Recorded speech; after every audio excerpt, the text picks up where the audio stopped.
right.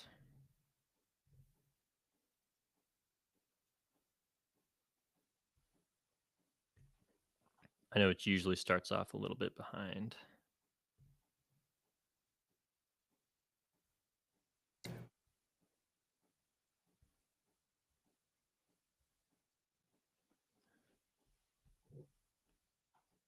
Let's wait for that upload. Well, it says we're live. We should be good.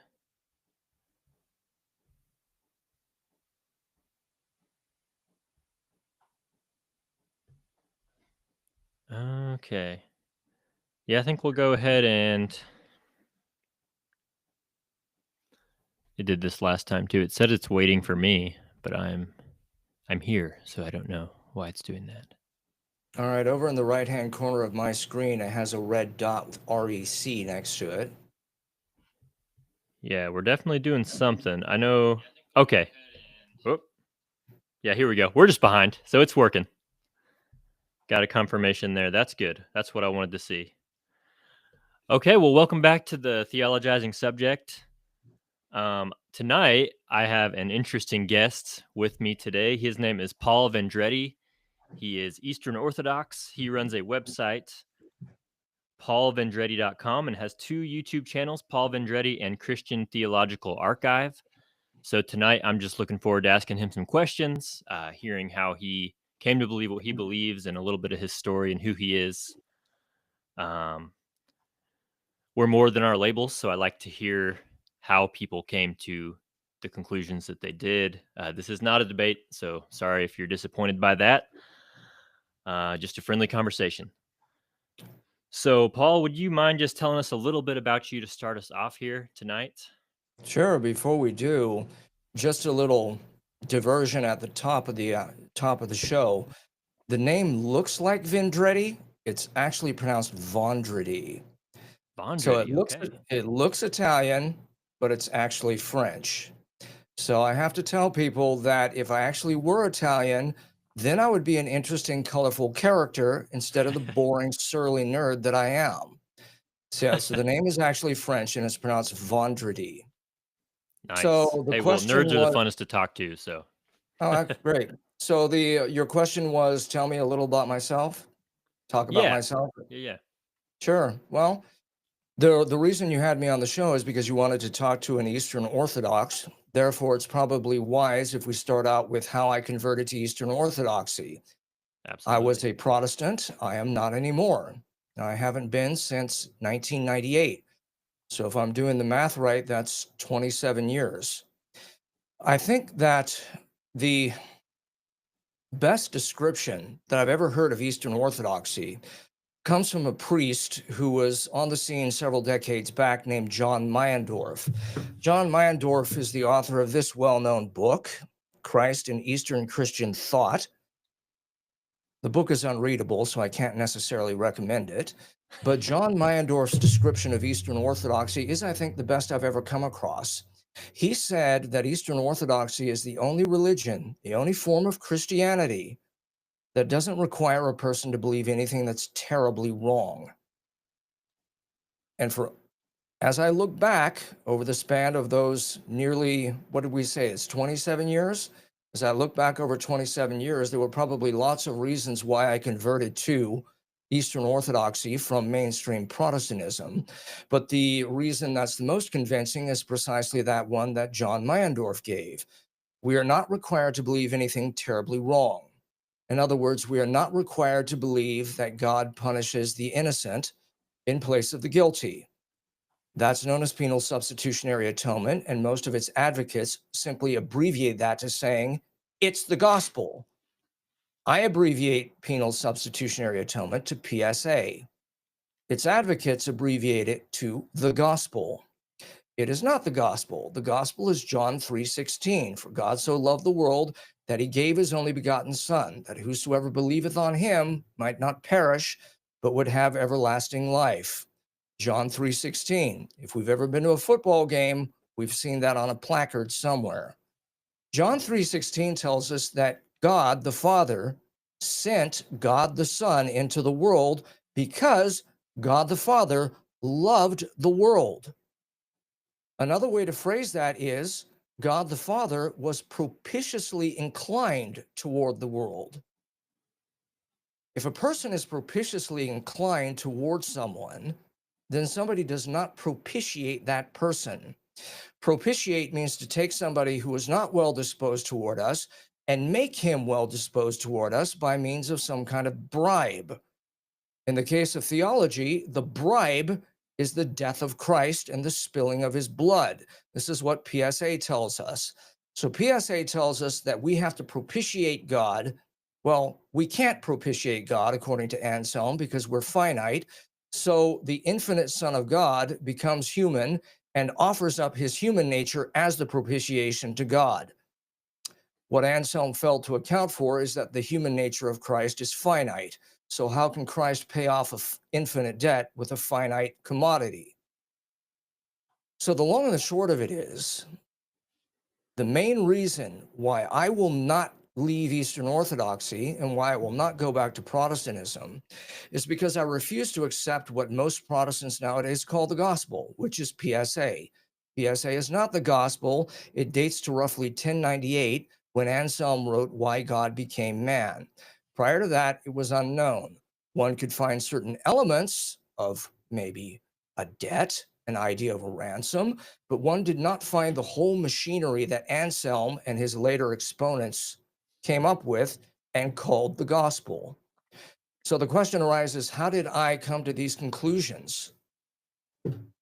If we roll back the tape, to quote the Calvinist James White, back to the 1990s, I was a wildly enthusiastic exponent of the counter-cult movement and what I now call the apologetics industrial complex, Protestant apologetics.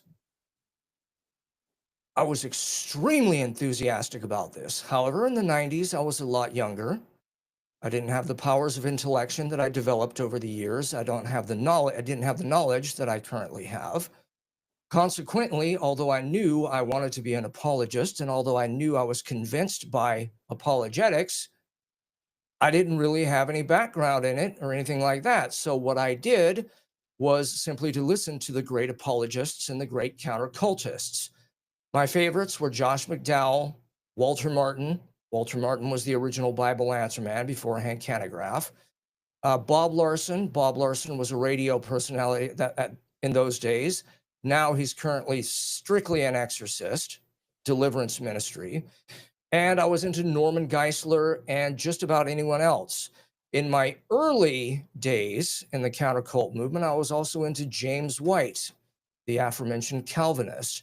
He did a lot of counter-cult apologetics back then, especially against Mormons and against Catholics.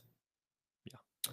So there was a bit of an issue because all I did back then was to parrot what those big name apologists and counter-cultists said, because I didn't yet have my own arsenal. I hadn't yet developed my toolkit. I'm mixing metaphors like crazy here, but you get what I'm saying. Right. I had to copy what the big guys said. Now, there was a problem because I was working at a big aerospace company at the time, and I had a coworker, Erin. It was a female, E-R-I-N, very attractive female coworker, very delightful person. She and I became real good friends, as well as coworkers. Erin came from a strictly nominally Christian family, nominally Protestant Christian. I was a wildly militant and enthusiastic apologist. I couldn't let that go by. I had to convince her of the truth of Christianity. So one day we were in the cantina, the big cafeteria at that company. We were talking about Christianity, apologetics. She wasn't buying into it. And so what I did is I said, well, the proof of Christianity is the resurrection. And at that point, I rattled off my William Lane Craig / Gary Habermas list of proof texts for the resurrection. She still wasn't impressed. In fact, she retorted, why is it necessary for Christ to die in the first place? And of course, this is the heart of what lies at atonement theories or understandings of the work of Christ. Why did Christ have to die? Any answer that we give to that is called a theory of the atonement.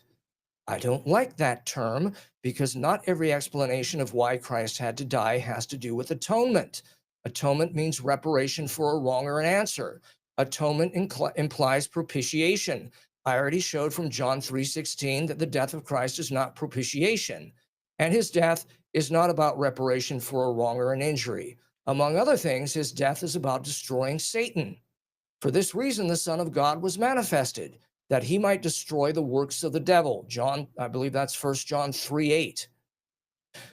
So I'm talking with Erin. She hasn't bought the list of proof texts and the list of proofs, the laundry list of proofs for the resurrection. And she has retorted to this by saying, why does Christ have to die in the first place? And I said to this, the typical answer, I wouldn't have articulated it the way I articulate it now, but if we go back, and I basically said this, I said that the only commodity, well, I started out by saying that God is offended by our sins. The only commodity valuable enough to recompense God for our sins is the shed blood of a God-man. So in order for God to satisfy his sense of justice, which has to be satisfied since we have violated it by sinning, he has to kill the innocent Christ, who is the perfect substitute and the fulfillment of all the Old Testament animal sacrifices. If you want to make that a little more succinct, you can give the gospel according to Josh McDowell. Christ is our asbestos suit against the white-hot wrath of God.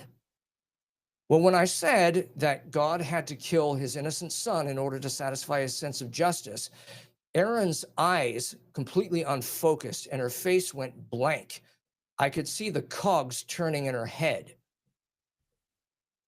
And when her eyes refocused on me, she asked, so in order to satisfy his sense of justice, God has to commit an injustice? And there was a long pause because I didn't have an answer to that. I didn't have a rejoinder. I had all the arguments that I had gotten from these atonement preaching apologists and counter-cultists, but I hadn't even thought about how is it acceptable to commit an injustice in order to satisfy justice. Isaiah 5:20 says, woe unto them who call evil good and good evil. Yet here I was telling Erin that God looks upon the evil of killing a just man and says, oh, that's good.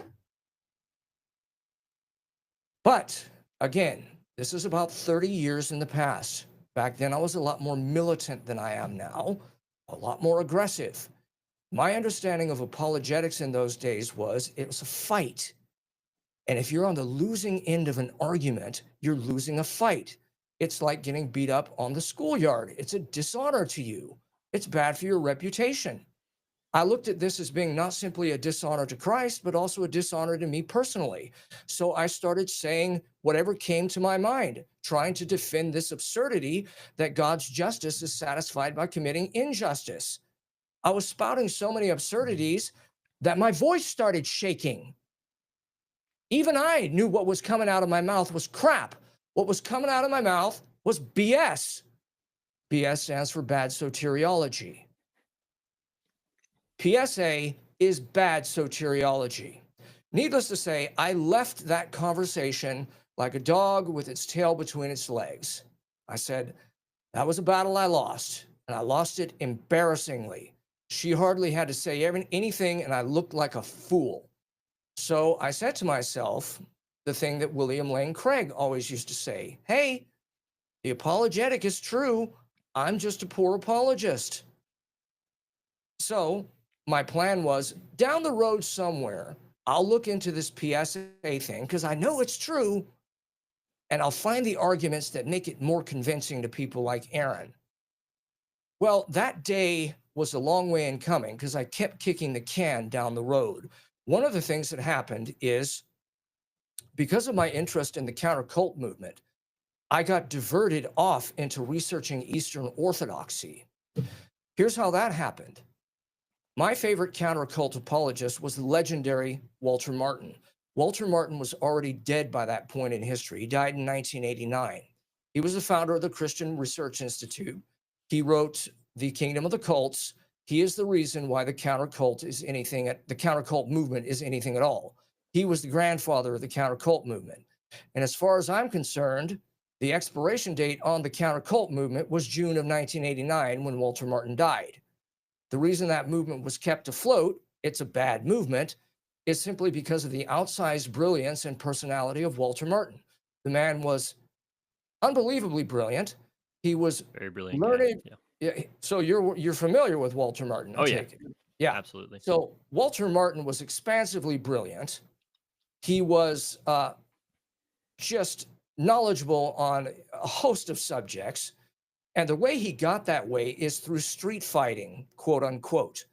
When he was a young guy in New York, working his way through grad school, he used to go out on the streets of Manhattan at lunchtime. That's not a friendly environment for Christians. So he would go out into the streets of Manhattan and he would kind of circle around the street preachers who were out there. And he told the street preachers, if anybody heckles you with questions you can't answer, send the people to me and you can just keep preaching and I'll give them the hard academic answers. So he became a great apologist that way by, in the crucible of the streets of New York. So Walter Martin was unbelievably smart. He had an incredibly attractive personality and he was funny as all get out. The guy was just amazingly funny, which is something you wouldn't associate with that type of genre. Yet he was. I mean, Walter Martin was simply the best in the counter-cult movement. Nobody prior to him and nobody since has been as good. That includes his scare quotes, hand-picked successor, Hank Hanegraaff. By the way, Hank Hanegraaff became Orthodox in 2017. I'm not entirely thrilled by that because I think Hanegraaff was one of the shadiest characters in the history of Christian media, but that's another story. If you want to know about that, you can go to paulvendredi.com. I interviewed a man who wrote a book about Hank Hanegraaff. His name was Jay Howard. I interviewed a man named Perry Robinson who worked for Hank Hanegraaff in 1990 and later got fired by Hank Hanegraaff. And I interviewed Jill Martin Rishi, who was Walter Martin's oldest daughter. Those three people had a lot of interesting things to say about Hank Hanegraaff and how he became the chief of the Christian Research Institute. But we're off on a side trail. Let me get back on the main topic. I was very interested in the counter-cult movement. And even though in those days I was not as discerning as I should have been, in the back of my mind, there were always little things that were bothering me about even things Walter Martin used to say. Because what the counter-cult movement became from Walter Martin forward was basically just an arm of a larger movement called Evangelical Incorporated. Evangelical Incorporated comprises all of North American Protestantism, basically English-speaking Protestantism. Protestantism, of course, comprises Arminians and Calvinists. Calvinists and Arminians are not the same thing. Calvinists and Arminians frequently are at each other's throats. And this is especially the case with the Calvinists. They're prone to calling the other side not Christian. But Evangelical Inc. has to run a fine line. It has to walk a fine line between those two camps.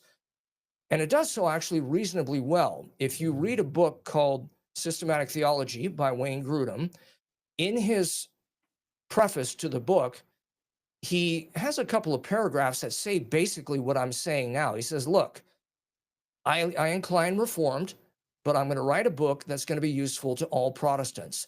That's basically what Evangelical Incorporated is. So what the counter-cult movement from Walter Martin forward is saying, well, if it doesn't look like Evangelical Incorporated, then it's cultic.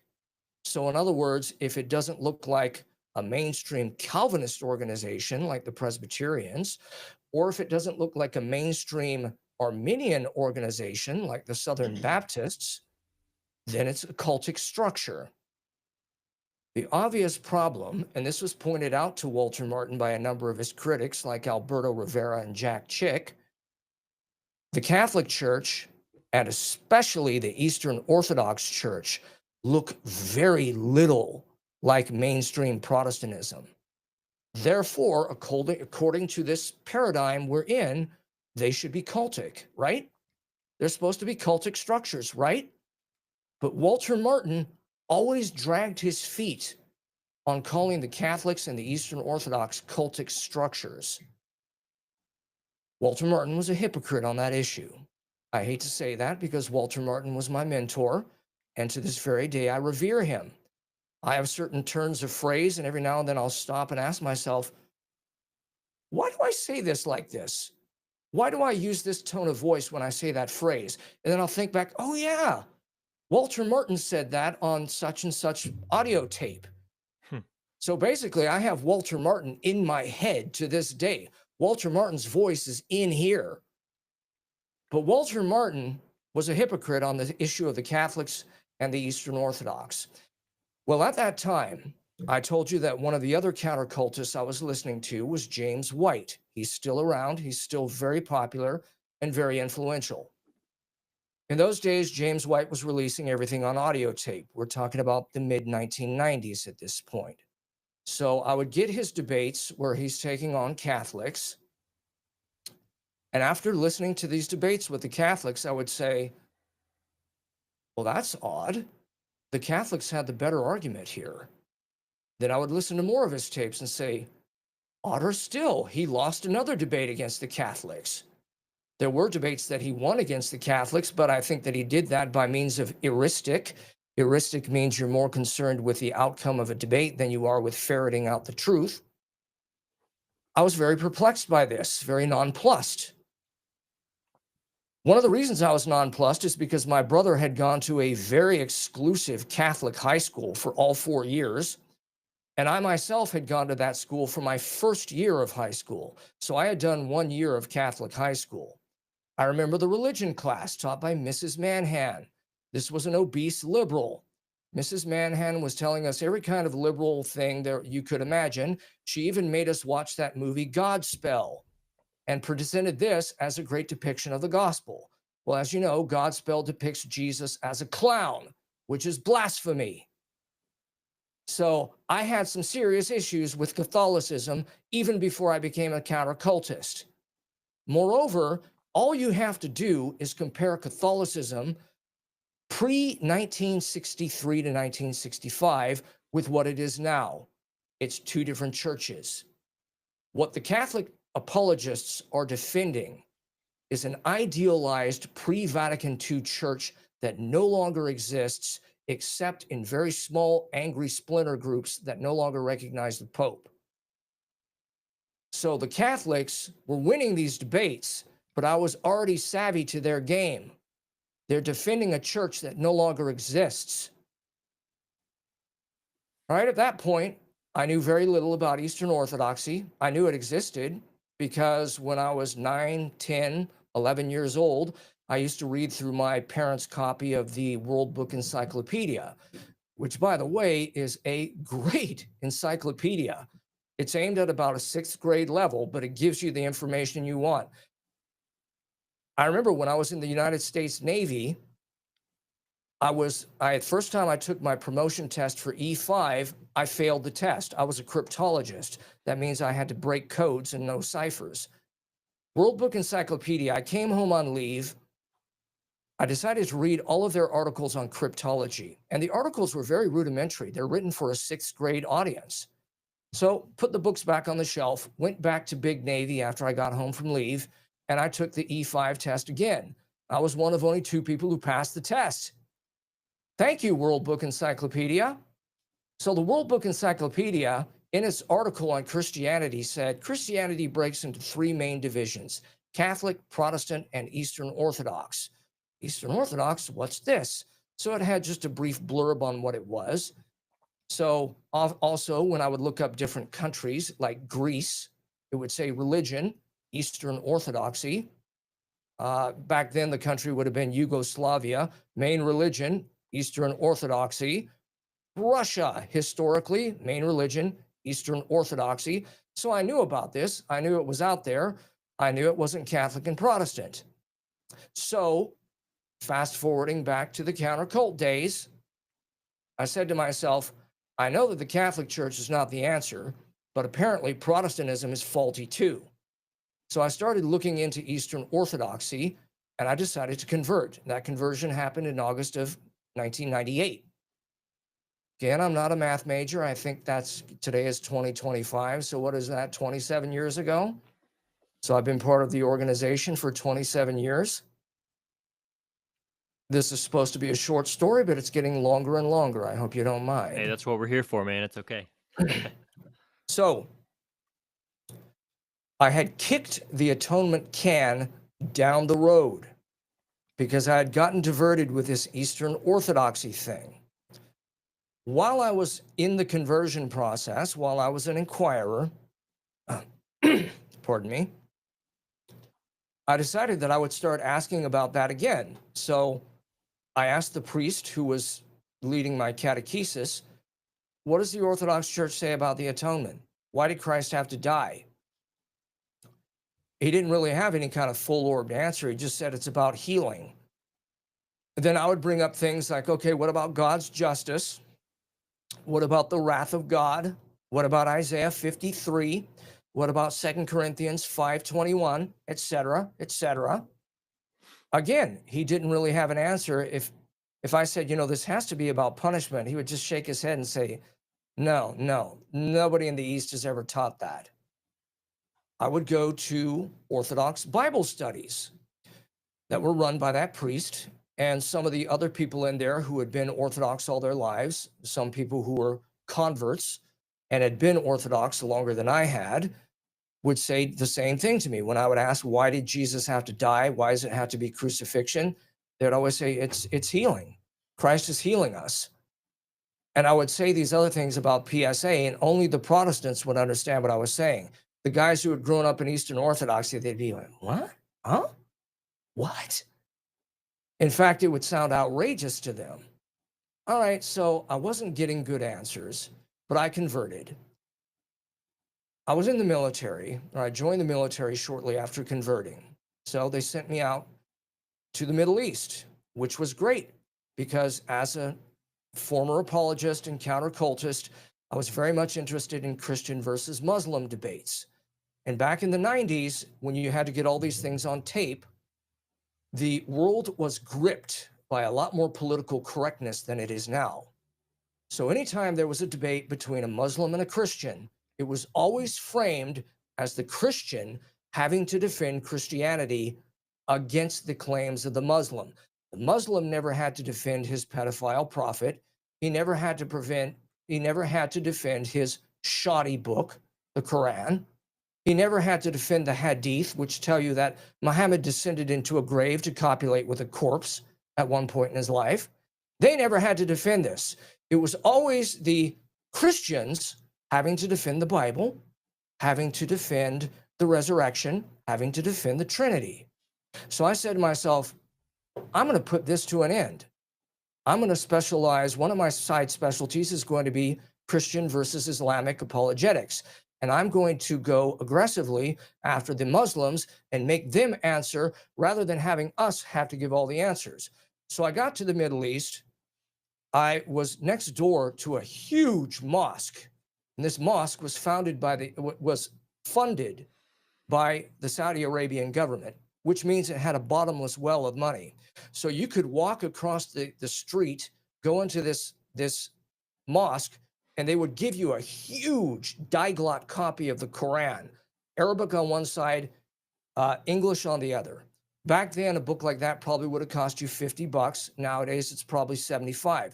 They would just give these to me every time I went over there. Hey, can I have another Quran? Sure. The girl who worked in the office at my apartment complex was this Filipina girl who had married an Arab Muslim. So she had become a Muslim herself. And one day she and I were talking, and she found out I'm a Christian, and she just looked at me with this stunned look. She's like, I thought you were a Muslim. Because I was always walking across the street with a Quran in my arm. I had shipmates who were native speakers of Chinese. So I would go over there and I would get diglot copies, Arabic and Chinese, Qurans, put them in the mail and send it to them. My dad is from France, a native speaker of French, so I got him a Quran that was diglot, Arabic, and French, mailed it to him. My friend Jason, he's fluent in a number of languages. I sent him copies of the Quran in all the languages he was fluent in. So another great thing about that city where I lived is they had a whole building, they had a whole enterprise that was dedicated to Muslim propaganda. And I would go in there, again, this is the early 2000s. They're giving you audio tapes, VHS tapes, and pamphlets. So I'm amassing all of these things. And I'm noticing that the Muslims are pointing out a number of things in these pamphlets. They're saying, you say that God has to pour out his wrath on his own son, yet your own book says in Ezekiel 18:20, the father shall not bear the guilt for the son, nor the son for the father. Your own book tells you in Jeremiah 31:30, only the one who sins shall die. And it would go through and give all of these proof texts against PSA, because the only gospel that those Muslims had been exposed to was Protestantism. Protestantism teaching PSA as its core teaching, its core dogma. Central dogma, if you want to use the term of biology. So that piqued my interest again. And right about this same time, I discovered the works of Robert Spencer.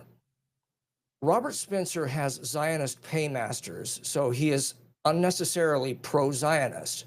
That's what you would expect from somebody who's getting paid by Israel. But he was doing a great job of anti-Islamic apologetics. When I discovered his work, I immediately scrapped my plan to found some kind of anti-Islamic ministry. I scrapped it instantly because Robert Spencer was already doing what I was planning to do. He was going after the Muslims. He was making them answer for their own theology, their own writings, their prophets. He wasn't having to do the defensive thing that all the other Christian apologists were doing. And he was doing a better job of it than I probably could.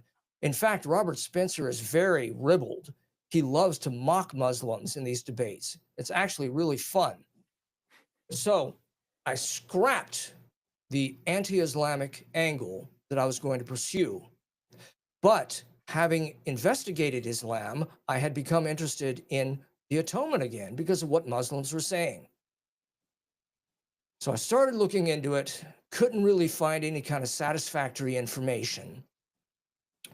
When I got shipped back to the United States to work in the Navy at a shore duty in the United States, I went to the base chaplain, who was a Catholic.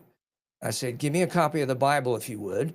So he handed me a pocket, well, it's this size. I have to put it in this little bag because it's fallen apart after all the annotations I did in it. I took this Catholic Bible, and it was roughly February of 2003. I said, I'm going to read 4 chapters a day through the Bible. That will allow me to get from Genesis to Revelation in a year, including the deuterocanonical books. I'm going to underline anything that has to do with atonement, propitiation, bloodletting, animal sacrifice, altars, temples, sanctuaries, and so on and so forth and so forth and so on. So I got a red pen, and for a year, I annotated that book. At the end of the year, which would have been roughly February of 2004, The Passion of the Christ came out. So I had just finished reading this book, and out comes this movie made by a Catholic, a staunch traditional Catholic, a Latin Mass Catholic, not a Vatican II liberal, not some fag-enabling, sodomite-loving, you know what. This was a legitimate conservative Catholic. And he put out this torture porn movie that is entirely premised upon the ideas of Anselm and the ideas of the Catholic penitential system. That's what the Passion of the Christ boils down to. So I had just finished reading the Bible. I had not come to my own conclusions yet about what my model was going to be. All I knew is that I rejected penal substitutionary atonement at this point. So I go into this movie. The movie turns out to be far worse than I had expected it to be. It's just blood and gore from stem to stern. It's so bad that even R.C. Sproul Jr. condemned the movie. He says that the movie tells you, or the Gospels tell you, that Jesus was crucified, and that's all we need to know. And that's one of the few times I actually agree with R.C. Sproul Jr. But R.C. Sproul Jr. believes in PSA. He believes that Christ's propitiation, Christ's death, is a propitiation to God the Father. And he said that the Passion of the Christ was bad.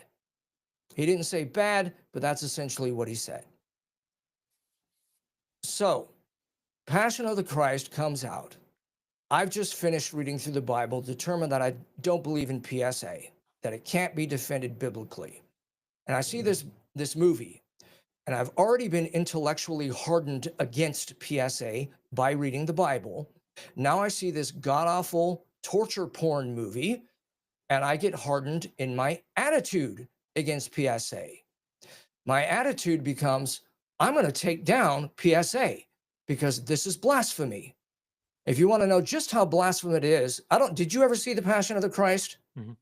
Okay. Long time ago, yeah. You remember the scourging scene? Okay.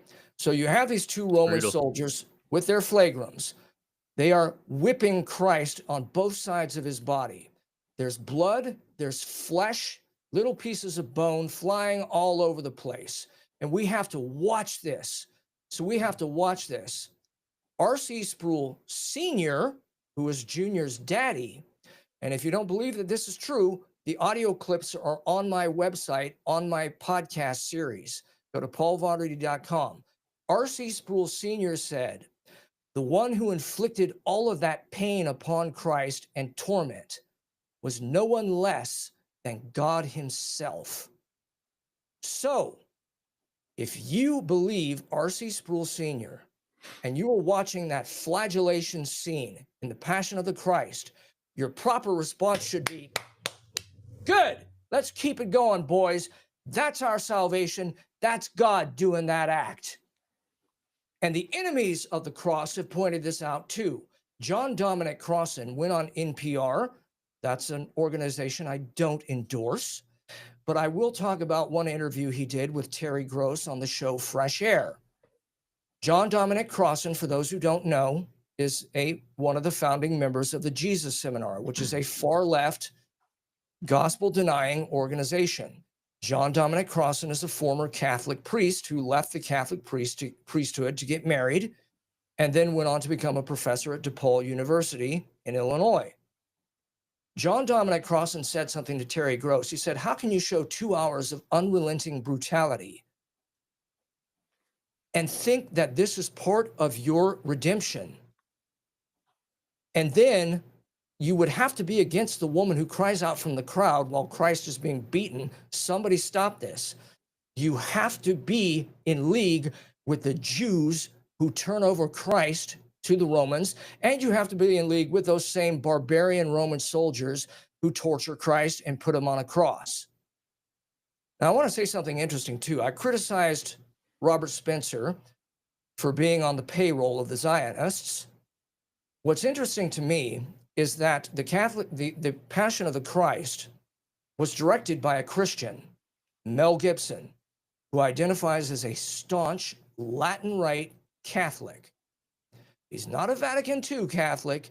He's one of the traditionalists. He's a conservative. Okay? In my opinion, his movie, The Passion of the Christ, is the worst depiction of Christ ever put on film. The best depiction of Christ ever put on film was Ben-Hur, which came out in 1959 and starred Charlton Heston. Ben-Hur was directed by a Jew. So somehow a Jew gave us a better depiction of Christ than a staunch Catholic. I don't know what to draw from that theologically. I don't know what to draw from that politically. It's just interesting. That's why I'm putting it out there. Okay, so The Passion of the Christ has come out. I'm living in a town And this town at their biggest, it's a town in the Southeast, at their biggest Southern Baptist church, they decide to have a panel discussion about the Passion of the Christ. On this panel, there was an Episcopal priest, there were 2 Baptist pastors, there was a Presbyterian pastor, a Melkite Catholic priest, and a rabbi. These guys were discussing the Passion of the Christ. The only one who dared to voice any kind of objection to the movie was the rabbi. When you were listening to the other Christians speak, they were dancing around the issue. They spent the whole discussion dancing around the elephant in the room. Namely, that we have this horrendously violent, ugly movie about Christ, but the Christian ethos of 2004 told everyone that we should be celebrating this movie because, hey, Hollywood is godless. Hollywood is pro-pot, pro-gay, pro-Clinton. Clinton wasn't in office at that time, but you get what I'm saying. Pro-Democrat, pro-leftist. So we were supposed to celebrate this movie as a triumph for Christianity. But these Christians who were on the panel, that you could see they were really sheepish to say anything about the movie at all, whether good or bad. So the whole night was spent just hemming and hawing, going around the issue, not addressing the actual movie and the violence thereof. Nobody was satisfied with that panel discussion. And at the end of it, the pastor of that big Baptist church jumps up on stage and in a voice that sounds very much like he's trying to convince himself, he goes, oh, so, well, I hope that's cleared it up for everybody. I hope that's helpful. There was a black woman sitting to my right in that church. And when that pastor said, I hope that's helpful to everyone, she immediately yelled out at the top of her voice, no. I had to reach over and give her a high five. In 2004, the ethos was such that people could not say anything against PSA in a conservative Protestant church without the fear of being tarred, feathered, and run out of there on a rail. They knew that's what would happen to them, so they had to hem and haw during that panel discussion. Another problem we had back then is the paucity of materials. I told you that I determined that PSA was false from reading through the entire Bible and annotating anything that could possibly have anything to do with PSA. But I hadn't yet determined what my position was. All I knew is that the norm among Orthodox people when I asked them is to say that the work of Christ is about healing. And that makes sense too, because Isaiah 53, which is the big proof text for the Atonement School, says, by his stripes we are, what? By his stripes we're, what? What's the word? Come on, Caleb. Healed. Yeah, by his stripes we are healed.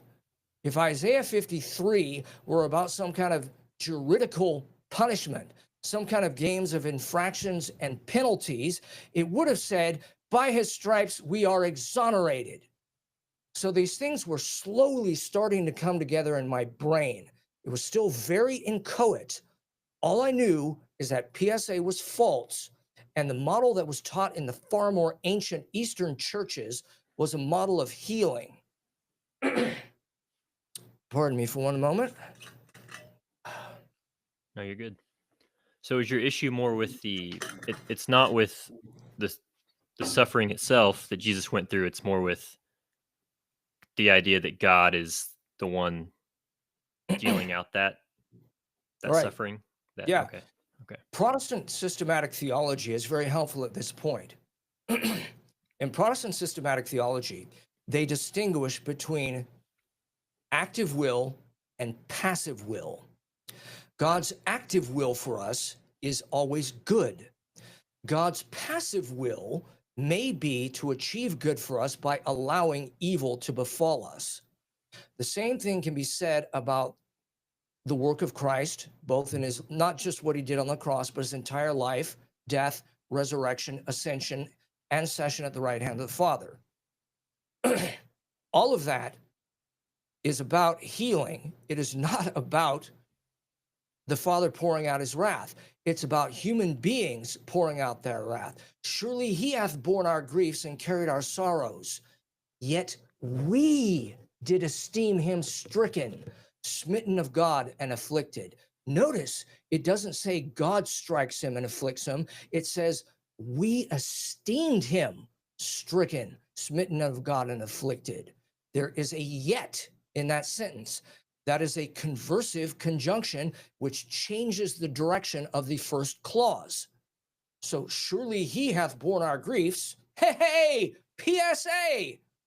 Yet we did esteem him stricken, smitten of God, and afflicted, which means that bearing our sorrows and griefs was not being stricken of God and afflicted. It was something else. So God, in his concessionary will, his passive will, allows evil men to kill Christ, and we, by that death and the resurrection subsequent to it, are saved. We are healed. Remember, when the apostles are preaching in the book of Acts, they don't ever give a model of PSA when they're describing the gospel. Instead, they say to the Jews, you killed the Lord of life. They don't say the Father killed the Lord of life. They look at the Sanhedrin and say, you killed the Lord of life.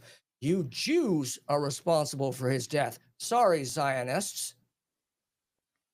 So the point of all of that is PSA takes the onus off the people whom the Bible indicts, the Jews of that time period, and instead blames God. You will hear people like Steve Lawson, who has since fallen from grace, say that the death of Christ saves us from God himself. R.C. Sproul has a book called Saved from What? The answer in the book is saved from God. In Eastern Orthodoxy, saved means you are saved from your fallen condition. You are redeemed. You are saved from mortality, and you are made what God originally intended you to be made. I know that one of your listeners wanted to know about theosis. Theosis. This is divinization. This is the idea that in the afterlife, the saved will partake in the very life of Christ, the very life of the Trinity.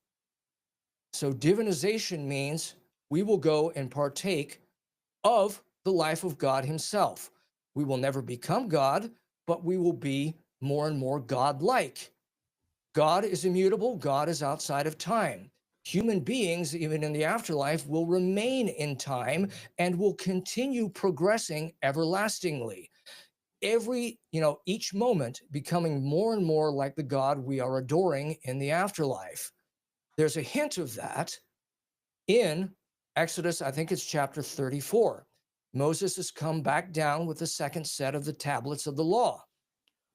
And having been in the presence of God, his face is now glowing.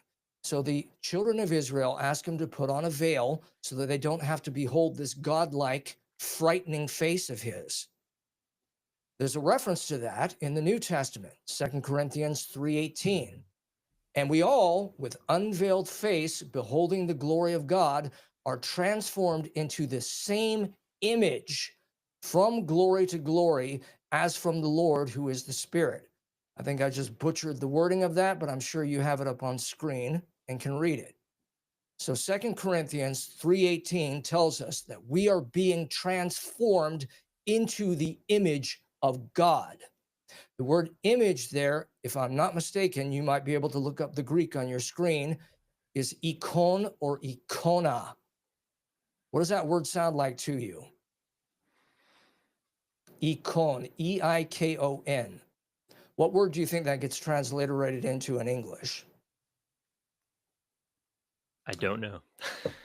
Why don't we just say icon? Okay. Icon is a transliteration of the Greek word ikon or ikona, depending on what case ending you have on it. We are being changed into the icon of God. The more famous verse along this line is 2 Peter 1:4, whereby are given unto us exceeding great and precious promises, that by these we might be partakers of the divine nature, having escaped the corruption that is in the world through lust. These things were real tough for me to accept because I came from the counter-cult movement. The counter-cult movement tells you God is God and a human being is a worm.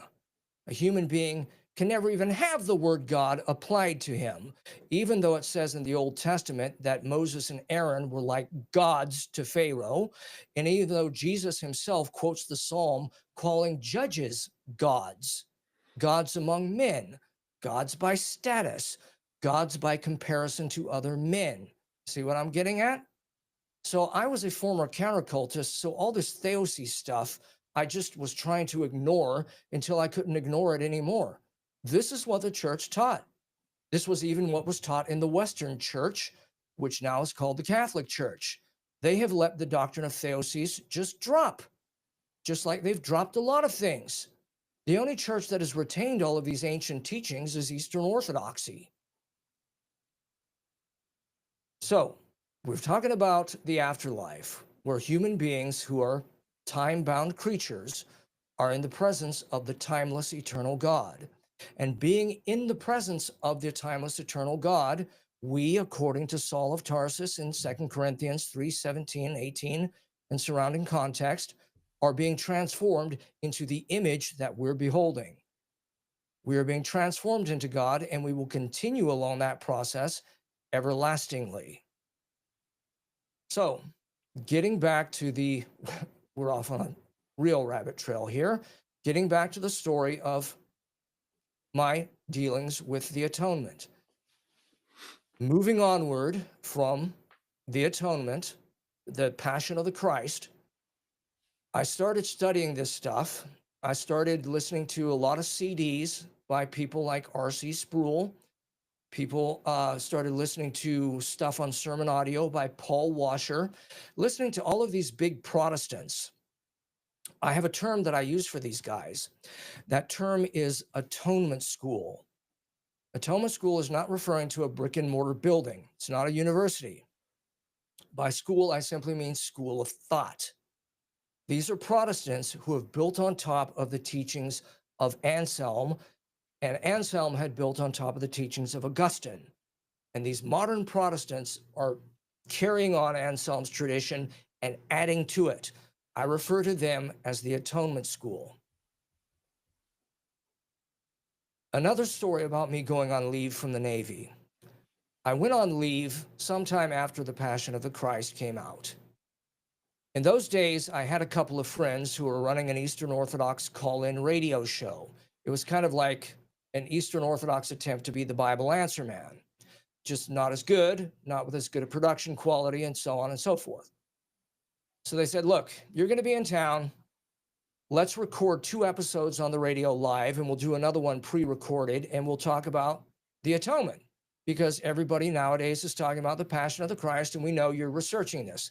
They knew that because they were friends of mine. I wasn't famous, obviously, just they knew this because I was their friend. So we went on these shows, and I said, well, you know, people like Chuck Swindoll say XYZ, and R.C. Sproul says ABC. Well, the moment that I said the name R.C. Sproul, the phone lines exploded. We got a number of angry calls. Now, again, this is 2004. R.C. Sproul is still living. His radio show, Renewing Your Mind, is still on the air. Chuck Swindoll and his show, Insight for Living, are still on the air. John MacArthur only died this year, so John MacArthur was already a big player in the Atonement School back then. We had mentioned Sproul, Swindoll, and a couple of others, not even condemning what they said. We just said, they say XYZ, and that's what the atonement is. People called in, called us liars. They said we were totally wrong. We were fabricating all of this. So after that traumatic experience, I said to myself, I've got all these clips. I'm going to archive all of these clips. I'm going to keep track of them on notepad files and on spreadsheets, And I am eventually going to do my own radio show. Again, remember 2004, podcasting was not a thing back then. I said, okay, I'm going to have a radio show of my own one day, or I'm just going to do a series of audio CDs and make them available at local churches. And I'm going to archive all of these guys saying these things. Nobody's going to be able to deny that these guys say that. So by many, many years later, after lots of preparation and study and lots more listening and archiving of all these atonement schoolers, I was finally ready to start doing my podcast. So I started releasing my podcast on a kind of irregular basis. That's a big no-no in podcasting, by the way. You're supposed to be very regular about it. Well, I was so enthusiastic and intent on getting this out in front of the public that I started releasing these on a website that I had back then called the Orthodox Revolutionary. And I was releasing them also onto YouTube. YouTube came around in 2006, 2005. So all of these things back then were available on YouTube and on my website for free. They're still on my website. I don't have them on YouTube anymore. On these videos, when we would upload them to YouTube, some of these episodes would have like 5, 6, 7 straight quotes from R.C. Sproul saying XYZ. And at the end of each of these quotations, I would go, and that's him saying that on his Foundations of Systematic Theology CD. And this other one is from his The Cross of Christ CD. The other one is from a radio broadcast, Renewing Your Mind, dated 5/10/2010 or whenever. I was giving the references for all these. And people were putting in the comments under the video, "You're lying. Dr. Sproul never said these things." I mean, are you kidding me? There was AI back then, but AI was not able to fabricate those kind of things back in 2011 through 2016. These people who were following R.C. Sproul were Kool-Aid drinkers. They were cultists. I had been a counter-cultist when I was a Protestant, and this behavior of the people following R.C. Sproul, refusing to believe the evidence of their own ears, was cultic in the extreme. These people would have done real well at Jonestown. So we had this cult following R.C. Sproul, and the reason the people in the atonement school had to say that I was lying is because what they are told their whole life is that PSA simply is the gospel. They're not told that PSA is one among many atonement theories. They're simply told it is the gospel. This is what the Bible teaches. This is what all of our ancestors have taught. It comes down to us from our Protestant fathers in the Reformation, and it came to them from Augustine, and on and on and on. So PSA is not simply a false teaching about Christ and about his work. It's also a system that causes people to behave like Kool-Aid drinkers. Because when they are confronted with contrary evidence, or when a mirror is simply held up to them, and they hear Chuck Swindoll, or they hear John MacArthur, or they hear R.C. Sproul, or some other big-name Protestant personality saying absolutely abominable things about Jesus of Nazareth, they're saying, well, this can't be right. This quote has to be manufactured, or it has to have been manipulated in some way. No, go listen to R.C. Sproul's sermons. He says that on the cross, Christ becomes the most grotesque, most obscene mass of sin concentrated in the history of the world. And it goes on to say that God is his eyes are too holy even to look upon this iniquity, and so he turns his back on Christ. So not only has he blasphemed Christ, but he has also given us a divided Trinity. Now that part about the divided Trinity is incredibly odd, because the apologists in Protestantism and the counter-cult movement are fixated on an absolutely accurate definition of the Trinity. Generally, they do a very good job of describing the Trinity too. They get it basically right. God is one nature in three hypostases.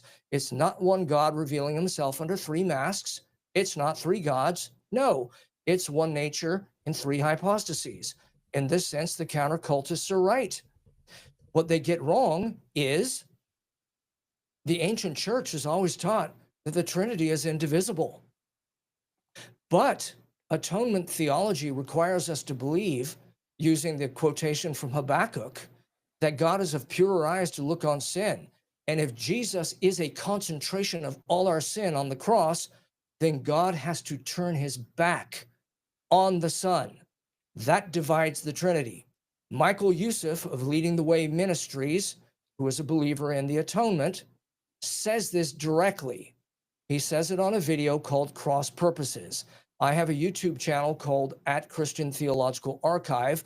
I'm planning eventually to put that video up onto that channel so people can see it. Youssef and a number of other people on there directly say that there is a break in the Trinity when God turns his back on the Son. This raises another Trinitarian question. Where's the Holy Ghost? Where's the Holy Ghost in all of this transaction?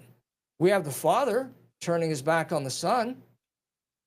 Is the Holy Ghost with the crucified Son, or is he with the Father who's turning his back?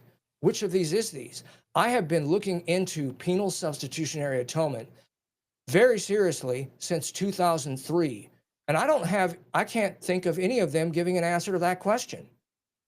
Basically, they are ditheists. You have a Father and the Son, and the Holy Ghost is simply a force field between them, which is what the Jehovah's Witnesses say. So yet again, the counter-cultists and the apologists are behaving cultically. When a Jehovah's Witness says that the Father is big God and Jesus is little God or God Jr., and the Holy Ghost is the force between them, the counter-cult goes into a furor. What the counter-cult also doesn't want to tell you is that this is why the Eastern Orthodox Church opposes the filioque teaching, the idea that the Holy Ghost proceeds both from the Father and the Son, rather than simply originating in the Father. By the way, John 15 says we're right. The Bible itself says the Holy Ghost proceeds from the Father, and it's Jesus saying this. If you have a red letter edition, those words are in red. The reason we oppose the filioque is because it does exactly what the Jehovah's Witnesses have done. It depersonalizes the Holy Ghost, turning him into a force field between Father and Son. Augustine of Hippo, in his book on the Trinity, is the one who came up with that theory, the idea that the Holy Ghost proceeds both from the Father and the Son. He said that for apologetics reasons and for historical reasons, the Christians of Iberia, who were dealing with Arian Visigoths, decided to put that into the Nicene Creed.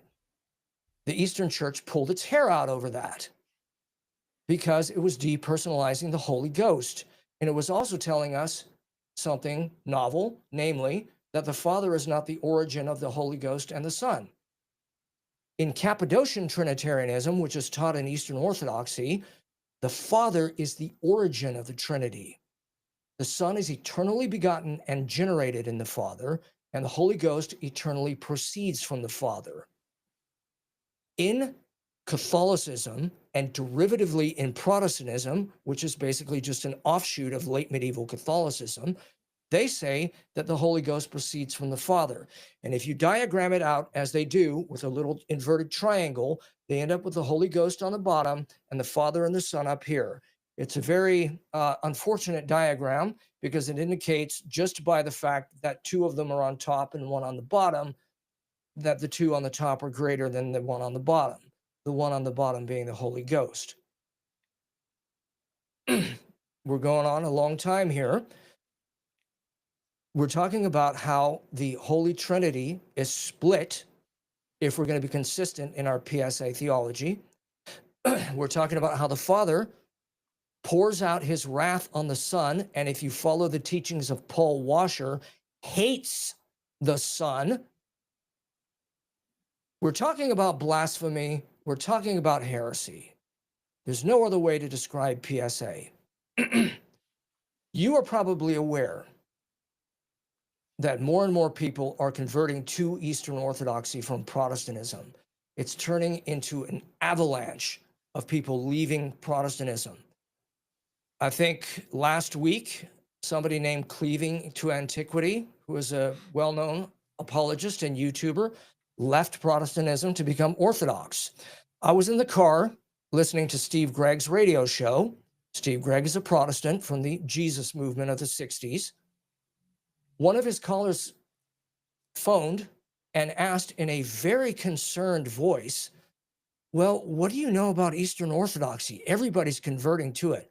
You know what? That guy was right to be concerned, because if it continues at this trend, Protestantism is going to become emaciated. It's going to be a skeleton with no meat left on its bones. People are leaving. They are leaving because the gatekeepers who defended PSA, who told people that it was the gospel, and therefore for most people that was good enough. Somebody on the radio said it was the gospel, that's good enough. Those gatekeepers have been swept out of the way. Now a bunch of small-time bozos like me who have a microphone can start podcasting, can start making YouTube videos and pointing out that the PSA emperor has no clothes. People in the Protestant world are being exposed to these non-atonement descriptions and models of the work of Christ. And they're starting to say to themselves, wow, that makes sense. Well, that means the group that has told me all of these years that PSA is true has been lying to me. I'm going to go to the group that has never taught PSA. That one group being Eastern Orthodoxy. The Catholics cannot make the claim that they don't believe in it because it comes from Anselm. Anselm, I don't know if you've ever read his book. The book I'm talking about is called Why God Became Man. He writes this very much in the way that Euclid writes his book on geometry. Euclid has something like 48 steps. Step number 47 is the very famous a squared plus b squared equals c squared, the Pythagorean theorem. Euclid does not start out telling you a squared plus b squared equals c squared. He starts out in step 1 saying, this is a dot. Step 2, here's another dot. Step 3, the shortest line between these two dots is a straight line. We keep accepting all of these axioms one after another. Pretty soon we've accepted 46 axioms, and then he lays on us a squared plus b squared equals c squared. And we say, yeah, that follows logically. Anselm was attempting to do the same thing with his theory of atonement, his theory of satisfaction. By the way, the word atonement didn't exist in English then. The word atonement didn't exist until 1513. That's another side discussion. It's a very interesting one, but I'm not going to touch it at the moment unless somebody else wants to know about it. Anselm wants to write something that's like Euclid's geometry. You just put one axiom after another, and the person accepts the axiom, and pretty soon you get to the conclusion that God had to substitute Christ for humanity and punish him in our place, and thereby is satisfied. By the way, Anselm's a doctor of the Catholic Church, so if they say they don't believe this, they've got some explaining to do, because they made this guy a doctor. Anselm starts out with 3 axioms, however, that are not properly basic. The good thing about Euclid is his axioms are all properly basic. They're stuff that anybody can say yes to. You got 2 dots. The shortest distance between them is a straight line. That's properly basic. Anselm doesn't start out with properly basic premises. Instead, as a Western Christian, and he was living during the time of the schism is 1054. He wrote Why God Became Man between 1098 and 1100. So the schism between Catholic and Eastern Orthodox is still fresh. This guy is writing with the Western mindset, that has been informed not by the Cappadocians, not by this multitude of church fathers in the East, but rather by one Western father named Augustine. the most problematic of all the fathers. Yet Catholic and derivatively Protestant theology is based on Augustine of Hippo. Catholicism and Protestantism are Augustinianism. Even among Wesleyans or other people who say that they're not Calvinist, they are still Augustinian because that is their root. Anselm goes into the writings of Augustine, and he comes out with this anthropology that came from Augustine. He starts out with the idea of original sin. That's not properly basic. And by the way, it's not biblical either. Romans chapter 5, verses 12 through 21, which is the proof text that Augustine and all of his later followers use, does not teach original sin. That's the first pedestal on which he's going to build atonement. The second one that Anselm gets from Augustine is the idea of total depravity. Since man is guilty of original sin, he is therefore guilty of Adam's sin, and this makes man totally depraved in all of his faculties. And then there's a derivative of this, the third one that Anselm accepts, and this is the idea that even infants, innocent of actual sin, are guilty of original sin and are therefore guilty before God and have to make satisfaction to him. Upon this anthropology, Anselm posits 9 more claims that form the core of the medieval model of atonement. He's in the high Middle Ages. In the late medieval period, there comes along a much more famous person, also a doctor of the church, named Thomas Aquinas. Thomas Aquinas begins very modestly proposing that Jesus is the fulfillment of all the animal sacrifices of the Old Testament. That gets added into the model of atonement from the medieval period. And then when we get to the modern period, from the Reformation forward, that gets developed even more. So they begin developing this idea that Jesus, as the last of the Old Testament sacrifices, obviates any further need for sacrifice since he satisfies God's wrath against sin once and for all. They also add on to the idea, the medieval position that God pours out his wrath on the crucified Christ, pretending that mankind is the guilty Christ, or that mankind is the innocent Christ, and that Christ is the guilty mass of humanity. This is known as double imputation. The word didn't exist back then, but Calvinists later gave it that title. The modern atonement school added another teaching. That's the teaching we've talked about, where Jesus on the cross, because all of humanity's sins have been imputed unto him, literally becomes those sins.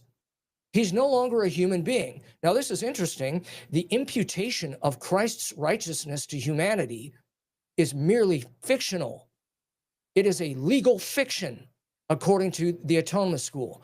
Yet the guilt of mankind that gets imputed to Christ is so real that Christ actually literally becomes sin and becomes the embodiment of a curse.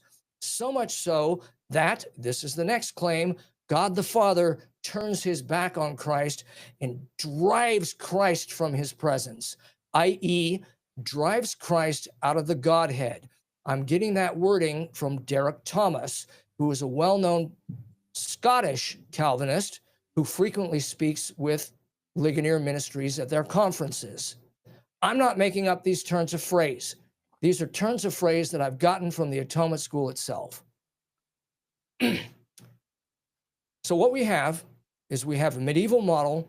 Actually, we start with a late antique anthropology coming from Augustine of Hippo. His dates are roughly 354 to 430, if memory serves. Then you have, in the high medieval period, a guy named Anselm, 1033 to 1109. He posits 9 soteriological claims atop the 3 anthropological claims of Augustine, and this becomes the medieval model of atonement that Catholics like to refer to as the satisfaction theory. Later in the medieval period, you get the idea of Christ replacing the animal sacrifices, being the fulfillment thereof. Then when we get to the Reformation forward, we have the atonement school. They greatly developed that idea from Thomas Aquinas about the animal sacrifices, and then they add a couple more claims beyond that. So you end up with a total of about 17. If people are curious about what those 17 are, I talk about them at length in my podcast series available at paulvendredi.com. If you don't want to go there and you want something that's a lot more succinct, you can go to a YouTube channel called Idol Killer. The guy who runs Idol Killer is actually a Protestant, but he has me on repeatedly. The first time I came on, it was to talk about the atonement because he had heard my series. Yeah, I did listen to that one actually. Yeah, so we did a series on the atonement, and we elaborate on these 17 claims.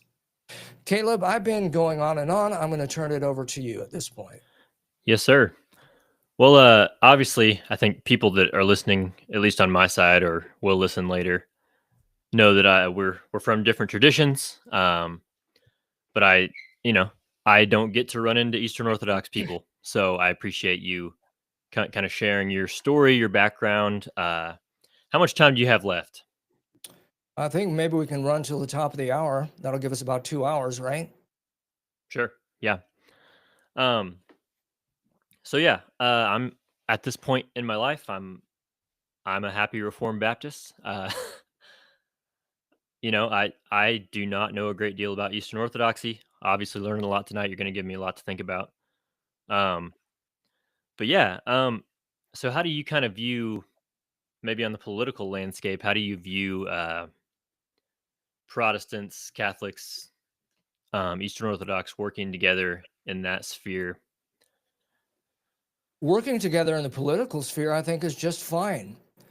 I think that R.C. Sproul and a couple of people on his side would not have been in favor of that because there was something that I think Chuck Colson was the guy who used to work for Richard Nixon, and he founded a prison ministry. Chuck Colson, I think, was one of the major players in something called Evangelicals and Catholics Together.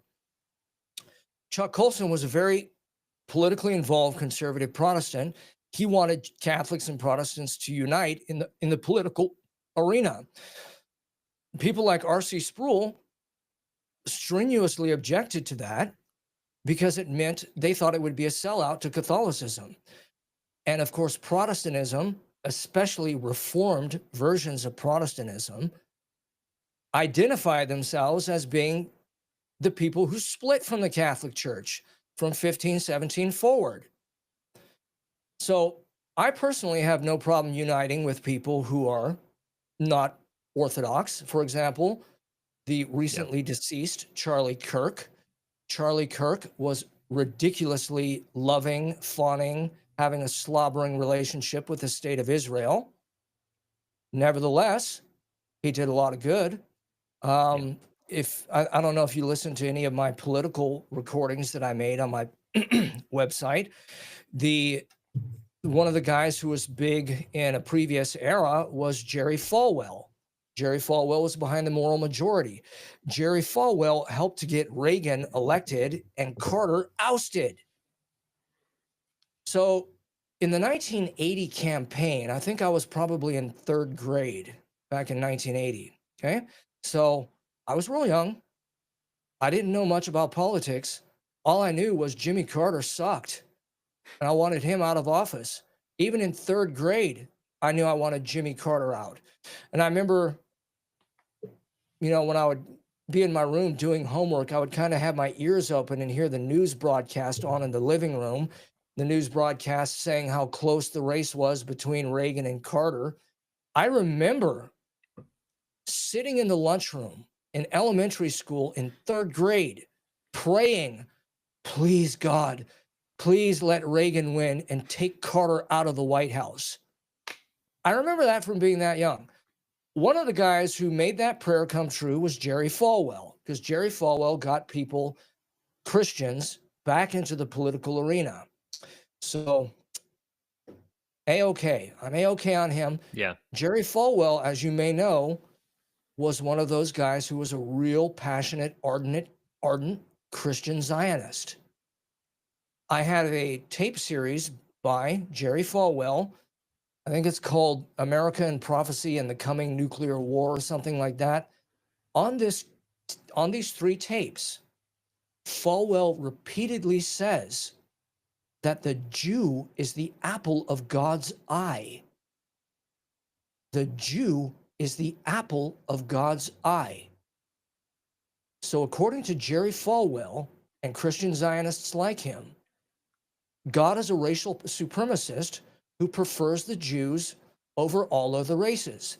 Never mind that the book of Revelation refers to them as the synagogue of Satan. Never mind that the apostles in the book of Acts identify the Jews as the ones who killed Christ. Never mind any of that.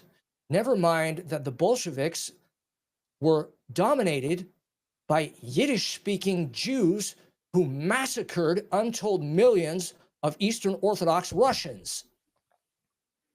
Never mind that the Jews are behind the biggest genocide in the history of the world, which was Orthodox Russians. This is why, I mean, I never used to understand, why did Hitler always say Judeo-Bolshevik? Well, it's because the Jews in the 20th century were inextricably linked to communism. That's why when the Nazis swept through Eastern Europe, some of these nations couldn't wait to get rid of the Jews. The Lithuanians killed off the Jews way more efficiently than the Germans ever could have dreamed of doing. Because in the Eastern Europe, Judaism equaled communism. So this has to be ignored so that we can have Christian Zionism. This has to be ignored so that we can blame God for the brutal murder of Christ instead of blaming the people who actually did it. We exonerate the ones that the New Testament said did it. By the way, that's also Paul in his epistles to the Thessalonians. That's the apostles in the gospel in the book of Acts. And if you believe John wrote Revelation, then it would be John in Revelation. So you have the apostles saying, Group X committed this murder, not God. But Christian Zionism and atonement school thinking requires us to exonerate the group that is fingered in the New Testament and instead blasphemously blame God the Father. Enough said. Yeah, and I don't know if I'd be caricaturing the Zionist kind of group, but my wife and I have been reading through John, and man, so many times throughout the book of John, Jesus looks at the Jews and says, "You don't know God, you know, your father is the devil," and these are supposed to be, God's people, the religious elite. But over and over, Jesus tells them that, like in different ways, that they're not sons of God. They're not, they don't know God because they don't know Him. And so that kind of struck me this time through. But yeah, I don't know. Where do you think they go with that? Do they just say, well, it's a future thing, it's a future reality, not a present day reality? Or what seems to be what I hear more often, but the future that Christian Zionism envisions is that the Jews in Israel, with the assistance of Protestant American money, are going to drive all of the Arabs out of Israel, tear down the Dome of the Rock, and rebuild Solomon's temple. That's where they see it going. Now, it's rather interesting that Christians would be in favor of that, especially Protestants who think that PSA is the heart of the gospel, because the heart of the gospel, quote unquote, tells you that Jesus, as the last of the animal sacrifices, satisfies God's wrath against sin once and for all, thereby obviating any further need for animal sacrifice. What the atonement school is telling us is that in the Abraham and Isaac story, the aborted sacrifice of Isaac replaces human sacrifice with the much more civilized animal sacrifice. But then Jesus replaces the animal sacrifice with a new human sacrifice. And now at some point in the future, the Christian Zionists foresee the human sacrifice being replaced yet again with animal sacrifice. This is more doctrinal flip-flopping than can be believed. It's also completely ahistorical. If you read the very earliest writings of the church fathers, it's a group of fathers called the Apostolic Fathers. These are fathers who are living at the very end of the first century, very beginning of the second century. Some of them are probably even a little bit earlier than that. These are guys like Ignatius of Antioch. These are guys like Polycarp, Diognetus. These guys, in their writings, hate the Jews, and they have absolute contempt for the temple worship. One of the reasons these guys might be earlier than the late first century is because they're talking about temple worship as if it's still going on. They hated the animal sacrifices. They said it was pagan and stupid. By the way, later generations of church fathers looked back on the Greek philosophers, especially Socrates and Plato, to a lesser extent Aristotle, as being forerunners of Christianity. A lot of these Greek philosophers wrote treatises against animal sacrifice, against pagan notions of sacrifice, saying how stupid it was.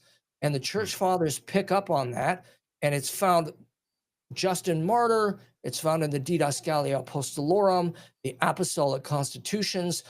All of these writers who are between the period of the Apostolic Fathers and the First Nicene Council, these guys were very much saying the reason God had to institute these animal sacrifices in the first place is because of the sin that the Jews committed at the golden calf. God was going to punish the wilderness generation with all that stuff that's in the book of Leviticus. Then when you read Deuteronomy, Deuteronomy has a number of turns of phrase that seem to indicate that everything that's in Leviticus is supposed to be done away with, because Deuteronomy is written to the post-wilderness generation, the post-golden calf generation. So what apparently was supposed to happen is Leviticus was supposed to go away once the last of the wilderness generation died, except for Moses and Joshua. So the church fathers pointed that out, and they said that all of this temple sacrifice and stuff was basically not God's original plan. And in fact, in 586 BC, God allows the Babylonians to sack the temple, to destroy the Ark of the Covenant, and carry the Jews off into exile. When the Jews come back from exile, they build a little matchbox copy of Solomon's temple. Difficulty is the Holy of Holies is empty because there's no Ark of the Covenant to put in it. Well, what's the problem here? The problem is Leviticus 16, the Day of Atonement. In Leviticus 16, Aaron and his successors are supposed to go into the Holy of Holies, first with the blood of bulls, then with the blood of a sacrificial goat, and sprinkle that on top of the mercy seat, which is the lid atop the Ark of the Covenant. How are they going to do that if there's no Ark of the Covenant in the Holy of Holies? A guy named Edersheim, who is himself a Jew, wrote a book about this. I think it's called The Temple at the Time of Christ. According to Edersheim, I think it's Alfred Edersheim, according to him, the priest would simply go in there in the Second Temple period and sling the blood onto the floor. That means that, let's see, 586 all the way up to the time of Christ's death in 33 or 30 to 33 AD, you have roughly 600 years where no Day of Atonement is done properly.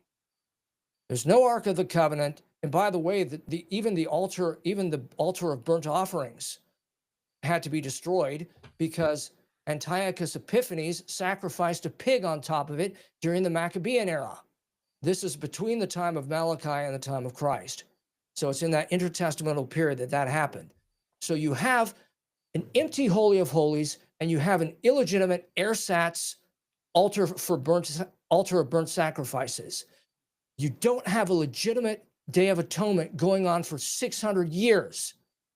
How can Christ be the fulfillment of this when God himself made it impossible to observe the Day of Atonement? And by the way, God intended them to build a different temple than they built when they returned from exile. The temple they were supposed to build is the one that's found in the final chapters of Ezekiel. Ezekiel's visionary temple was the blueprint that was supposed to be followed in building the second temple. But they didn't follow it. Instead, they built their little fake replica of Solomon's original temple.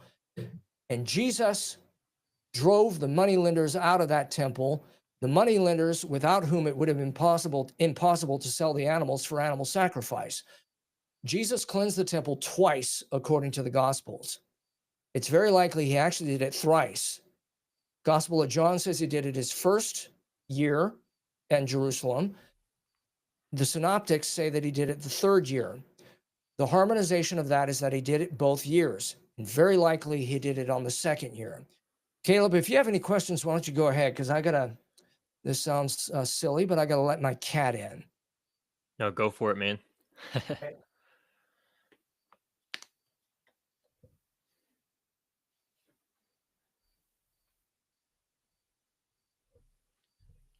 All right, I regret that delay. No worries.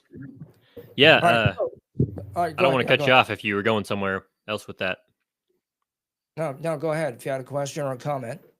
Yeah, no, I was just going to say, that makes a lot of sense. Yeah, I never thought about the fact that he was getting rid of the means of purchasing those sacrifices, and I never followed that through to, oh, okay, well, Yeah. maybe there was a reason for that, but yeah, there's a book called The 48 Laws of Power. One of the laws of power, I think it's rule of power number 2, never put too much trust in friends, learn how to use enemies. I realized what you were just realizing by listening to an enemy of the faith, a guy named Bart Ehrman. You know who Bart Ehrman is? Oh, yeah. Bart Ehrman, in his lectures, he says, referring to the Gospel of Mark, with Jesus is driving out the people who make the operation of the temple possible in the first place. If you've got people coming from a diaspora, if a Jew is coming from Macedonia, or if he's coming from Alexandria, Egypt for the Passover, is he going to carry his lamb the whole way on his shoulders? Very unlikely. I think so. You got to buy the lambs there in the temple, but you can't buy it with the money of the surrounding nations, because the money of the surrounding nations has false gods imprinted on them. So you have to have some kind of token system in the temple where they can exchange their pagan money for a temple token, and they can use that token to buy oxen, sheep, or doves. Those are the animals that Christ drives out, and those are the animals that were used in the Levitical sacrifices. It also says in the Gospel of Mark and the Synoptic Gospels that he didn't allow anybody to, he being Jesus, didn't allow anybody to carry anything through the temple. And Bart Ehrman is scratching his head saying, well, that means that the priests wouldn't be able to carry the basins where they catch the blood, because what happened at the tabernacle and then at the temple, which was modeled on the tabernacle, is the worshiper brought his animal to the gate of the tabernacle/temple. The priest came out, the worshiper slit the throat of the animal, the priest caught the blood in the basin, then brought the basin back into the courtyard of the tabernacle, put it on the horns of the altar, etc., etc. That's what they were doing. Well, you can't carry anything. Jesus didn't let them carry anything. So they couldn't carry the ceremonial knives. They couldn't carry the blood basins. They couldn't carry anything. They couldn't carry the stuff they needed for their ablutions, their ceremonial washings, that is. Jesus made it impossible for the temple to function. And apparently he did that twice. First year of his ministry and the second year of his ministry. And what are the famous words that Jesus uses when he drives the people out of the temple? You're making it into I forget the word. You're making it Den of into thieves. Den of thieves. Yeah, my house shall be called of all nations a house of prayer, but ye have made it a den of thieves. That's what Jesus said. Now it's interesting. We have those gospels are written in Greek. The word for house of prayer is ikos prosevchi. Ikos prosevchi, at the time of Christ, was the word that all the Greek-speaking Jews used not for the temple, but for the synagogue. In fact, I have that on this guy's authority. Lehi Levine, Synagogue. the ancient synagogue. He points out that in the diaspora, and Christ was living during a big part of the diaspora, the Jews spoke Greek as their common language. That's why they had to have the Septuagint, which was the Old Testament in Greek.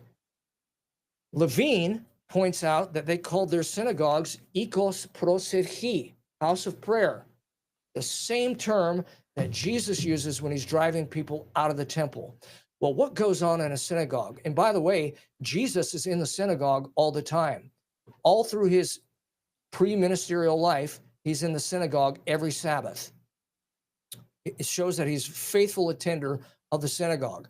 What goes on in the synagogue is almsgiving, communal singing, it's reading of the scrolls, and it's expounding of the scrolls. People like David Anderson, who was an Orthodox priest when I came into the faith, he was the hero of my catechumenate, he is very adamant on saying that the early Christians modeled their worship on the synagogue, not on the temple where the sacrifices happened. Anderson goes on to state that Eastern Orthodoxy, therefore, has modeled its liturgy not on the temple, but rather on the liturgy that was done in the synagogue. So when Christ is saying, my house shall be of all nations a house of prayer, but ye have made it a den of thieves, he's saying this temple needs to go away and it needs to be replaced with right worship. They who worship me will worship in spirit and in truth, is what he said to the woman at the well, the Samaritan woman in the Gospel of John. We read in 1 Peter that we are a priesthood offering up spiritual sacrifices acceptable to God by Jesus Christ. That's 1 Peter 2:5, I believe. So again, we are a holy priesthood offering up spiritual sacrifices acceptable to God by Jesus Christ. We're not offering blood sacrifices. We're offering spiritual sacrifices, the fruit of our lips, the fruit of the Spirit, etc., etc. So when Jesus says to the woman at the well, the true followers of God will worship him in spirit and in truth, he's talking about New Testament worship. He's getting rid of that Old Testament stuff. And by the way, he's not saying he fulfills it. The only thing we can infer from the New Testament that Jesus fulfills from the sacrificial system is the Passover lamb from Exodus chapter 12 and the covenantal sacrifice of Exodus 24. The book of Hebrews tells you that Jesus is the new covenant. And Jesus says at the Last Supper, this is my blood of the new covenant. Testament, if you're reading the King James. Covenant and testament mean the same thing. Jesus is replacing the covenant at Mount Sinai, which was a covenant for one racial group, and replacing it with a covenant that embraces all people. In fact, Isaiah 53, which begins in Isaiah 52, it says, my servant shall deal prudently, he shall sprinkle many nations.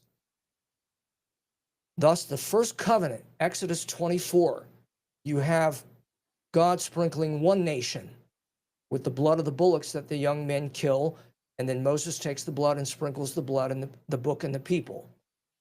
Isaiah 53 says, my servant will sprinkle many nations. The book of Hebrews says Jesus is that covenant. So Jesus is replacing that covenantal sacrifice. Notice it's a covenantal sacrifice, not a sacrifice of atonement. The same holds with the lamb of the Passover in Exodus 12. In Exodus 12:12, God describes the Passover. He says, I will pass through the land of Egypt tonight and will smite all the firstborn in the land of Egypt, both man and beast, and against all the gods of Egypt, I will execute judgment. He says the same thing again. I think it's in Numbers 33:4 or thereabouts. Passover is a sacrifice of iconoclasm. It's a sacrifice designed to destroy Satan iconically. It's a sacrifice of iconoclasm. It says in 1 John 3:8, for this reason the Son of God was manifested, that he might destroy the works of the devil. It says in Hebrews chapter 2, verses 14 through 16, the same thing. He came to destroy him that had the power of death, that is, the devil. So both Hebrews and 1 John are saying Jesus is destroying the work of the devil, which is what the Passover was doing. It was destroying the false god Khnum, who was the protector of the souls of Egyptian children. With Khnum out of the way, the angel of death went through Egypt and destroyed the firstborn. Christ is a covenantal sacrifice. He's a covenantal sacrifice which fulfills Exodus 24. So Exodus 24 is the sacrifice of bulls at the foot of Mount Sinai. Isaiah 53 and the book of Hebrews say Jesus fulfilled that. When you get back to the book of Hebrews, which a lot of people want to use to say Jesus fulfilled the sacrifices, it likens Christ, or at least describes him in comparison to two sin offerings from the book of Leviticus. There were two sin offerings where the blood of the animal was brought behind the veil into the holy place and put onto the altar of incense. And then, of course, there was the Day of Atonement, where one of those offerings, they brought the blood in past the altar of incense into the Holy of Holies. The question is, well, what about the other sacrifices of Leviticus? What about the other sin offerings? There are something like 5 sin offerings described in the book of Leviticus. Only 2 of them require the priest to bring the blood into the holy place. So is Jesus only 2 of the Levitical sacrifices? What is he? And he is certainly not any of the other sacrifices in Leviticus.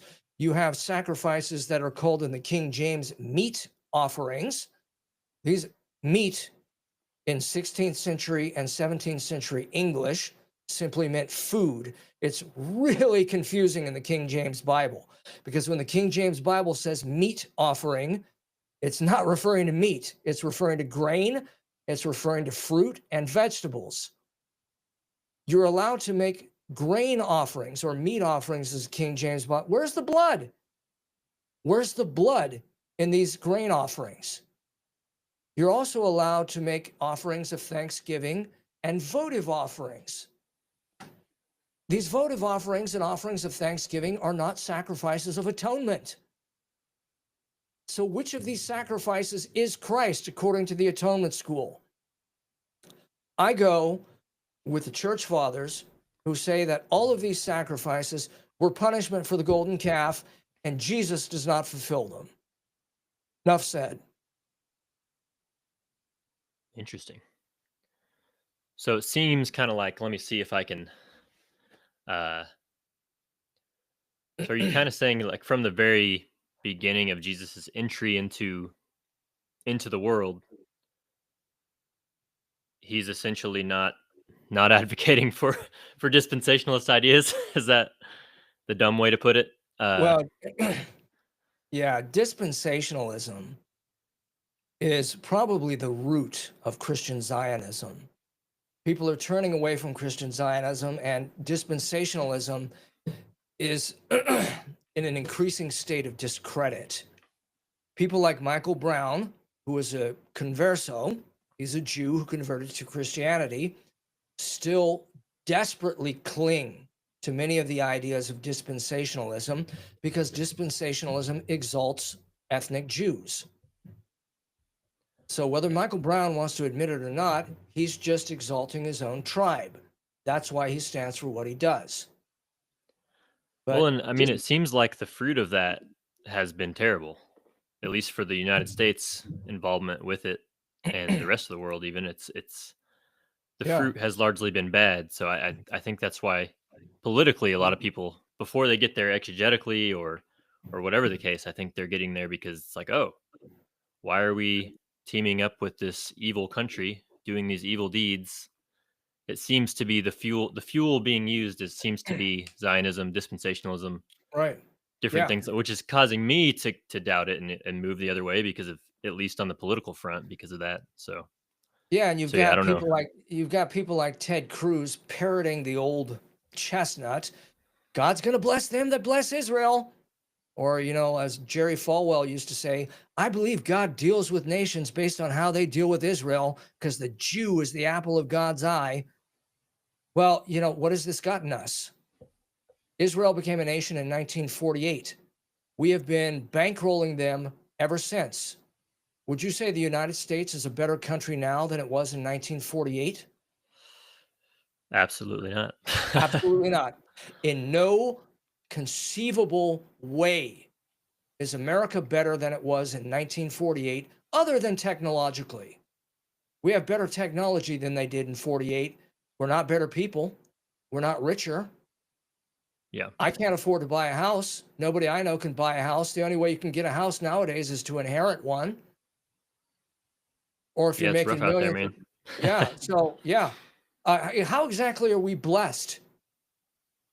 Well, we don't even look like people looked in the 1940s. Okay, if you want to know what people looked like in the 1940s, rent a movie called Casablanca. I mean, Casablanca's famous, but a lot of people haven't heard of it. So I'm going to have to explain it. Casablanca is, it's a product of its time. The Germans are the bad guys. It's World War II. So it's a product of its time.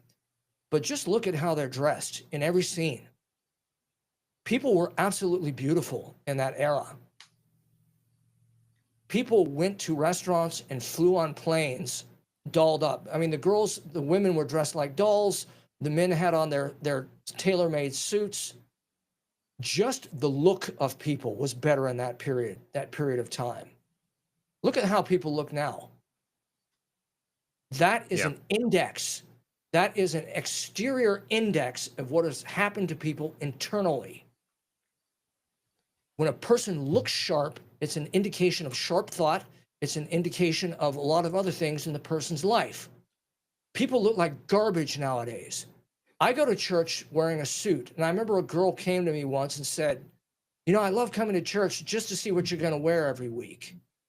Well, that's a great compliment, but what does it say about everybody else? Everybody else shows up like they're just going to McDonald's. Yeah. I've thought Yeah, about that a lot recently too. I wore nice shorts to church one Sunday and I'm like, this doesn't feel right, Something about that doesn't feel right. I think it's irreverent and yeah. But I was gonna say I think in the Christian nationalist movement, which I'm happy with that label. It's an insult, but I'm okay with it. There's still a lot of the Israel stuff, the pro-Israel stuff, but I think there's also a lot of people turning away from that, and because of like you're saying, it's like we can't buy a house, we can't do all the things our ancestors used to do. We don't have land. We really have nothing, but yet we're bankrolling this country. So yeah, I definitely see where you're coming from there, and if anything, it's a reason to doubt those theological positions because they yeah. have national consequences. So We're bankrolling yeah, Israel so that everybody in that nation can have free health care. Meanwhile, this year, I dropped my high deductible insurance and I dropped the health savings account that went along with it. One of the few good things that George W. Bush did during his miserable regime was create the health savings account. The health savings account was portable insurance. So when I started with this in 2008, I paid $40 a month for some kind of independent high deductible insurance. And I was able to put in X number of dollars a year into this health savings account. And the health savings account money would roll over every year. The government, as it does with everything that it wants to get rid of, doesn't make it illegal. It just makes it worthless or impossible to have. So what the government did is, by now, you go from 2008 to 2025, where we are now. Now, the insurance is no longer $40 a month. Now it's $450 a month with like a $7,000 deductible. The health savings account, you're only allowed to put in $4,000 a year if you're a single person under 55. So what I had to do year after year is I would sign up for insurance, and then before the January 31st came, I would max out the health savings account. I would take money from another account and put it into the health savings account, and then I would promptly cancel the worthless insurance. So I had to play a game with the United States government just to make sure I could have a health savings account, which the Bush regime had originally given us. Now it's so worthless that I got rid of my insurance this year, and I simply spent all the remaining money in the health savings account and folded it up. This is what the government does over and over. Oh yeah, we're blessed, Israel, thanks. Taking something and not making it illegal, but making it impossible to have. For example, another example. I was a middle schooler in the 1980s. So, my friends and I, we fancied ourselves tough guys. We were real military oriented. The A-Team was on TV during its first run. So I remember we were big fans of this magazine called Soldier of Fortune. So when I was in 8th grade, circa 1985, 1984, 85, you would flip through these Soldier of Fortune magazines. You would see advertisements for Mac 10s, Mac 11s. They're crappy little stamped metal submachine guns. They could fire 380 auto or 9mm or 45 auto. Kind of really crappy machine guns, but you could buy one for $500 in 1985. Then you had to pay like a $200 tax stamp on top of it. That's thanks to the National Firearms Act. And then, you had to wait 9 months until the sheriff of your county signed off on your paperwork. So you had to jump through a hoop. But as a working man, you could own a machine gun. Okay? M16s, it was the same thing. When I was in middle school, I had never even heard of an AR-15. An AR-15 is simply the civilian semi-automatic version of an M16. An M16 has an auto sear in it and a couple other components that allow it to shoot on full auto. Okay? An AR-15, in everyone's estimation, was so needless that I didn't even know what one was, because you could buy an M16 relatively cheaply. Okay, I mean, a couple $100 for an M16. Okay, we're talking 1985. Again, you had to pay your $200 tax stamp and wait in line and jump through a couple other hoops. But as a working man, you could have a safe full of full auto rifles. You could have a safe full of machine guns as a working man. The last time I went on gunbroker.com, an M16A1 was selling for over $30,000. Jeez. Wow. The reason that happened is because in 1986, the year after I was in middle school, Reagan, he was the great conservative I was eulogizing moments ago. This great conservative, while he was in his state of senility, got manipulated into signing the 1986 assault weapons ban. The 1986 assault weapons ban means if you're a civilian, yeah, you can still buy a machine gun. Yeah, no problem. But you can't buy anything that was manufactured after 1986. So now here we are, 39 years removed from there? The prices on these machine guns just became more and more rare. So now if you have one of those crappy Mac 10s that they were advertising in Soldier of Fortune magazine for $500, now you got to pay $8,000 to $10,000 for one of them. If you want to buy a good submachine gun, like a 1921 Thompson submachine gun, you're going to pay $100,000. If you want the 1928 Thompson, which is more common than the 21, well, you're going to pay a lot less. Those are about 30 grand, 25 grand if you get a good deal. Yeah. So this is how our government works. Yeah, we're blessed to be under this government that blesses Israel. Man. Yep. Yeah. So I'm with you, man. It's a different world even than my parents grew up in, like, my grandparents. But so I guess as we get toward the end here, the question I kind of want to ask is, like, what hope do you have? Is there a common thread of eschatology in Eastern Orthodoxy, or even just you personally? Like, where do you see our country going? Do you have any hope for our lifetime? I mean, well, how do things look to you? Let me address the eschatology, and then I'll address the country question. Probably just opened a can of worms there, but All right, in Eastern Orthodox eschatology, you're basically the only thing you're required to believe is what it says in the opening part of the book of Acts. The same Jesus Christ whom you saw ascend into heaven will come again in like manner. That is all you are required to believe. And if you want to believe the rapture, which none of the church fathers believed in and none of the ecumenical councils believed in, okay, well, you can endorse that, provided it doesn't go against something that the church officially teaches.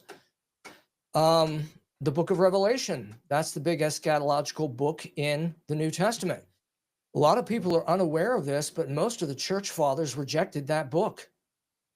And if you get as recently as the Council of Trullo, which was before the final ecumenical council, the Council of Trullo endorsed 6 indices of New Testament books.